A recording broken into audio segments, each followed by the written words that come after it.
National institute of technology കാലിക്കറ്റിന്റെ 22ാമത് ബിരുദദാന ചടങ്ങ് August 29 വൈകിട്ട് ഇൻസ്റ്റിറ്റ്യൂട്ടിൽ നടക്കും. 2128 വിദ്യാർത്ഥികളാണ് പഠനം പൂർത്തിയാക്കി പുറത്തിറങ്ങുന്നതെന്ന് NIT അധികൃതർ പറഞ്ഞു.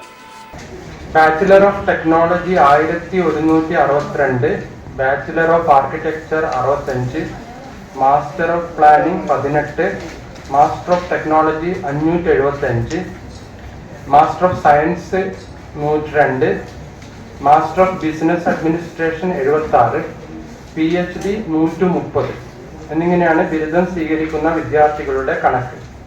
വിവിധ പഠന ശാഖകളിലായി BTech 1162, BArch 65, M-Plan 18, M-Tech 575, MSc 102, MBA 76, PhD 130 എന്നിങ്ങനെയാണ് ബിരുദം സ്വീകരിക്കുന്ന വിദ്യാർത്ഥികളുടെ കണക്ക്.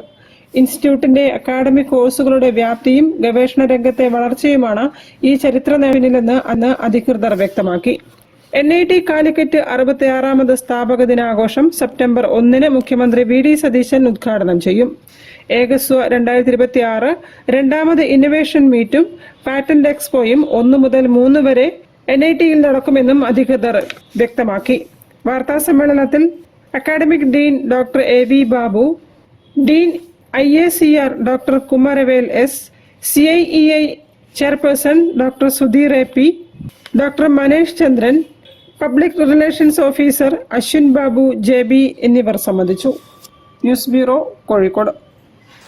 കാലിക്കറ്റ് മാസ്റ്റർ ക്രിക്കറ്റേഴ്സിന്റെ ആഭിമുഖ്യത്തിൽ സംഘടിപ്പിച്ച BMH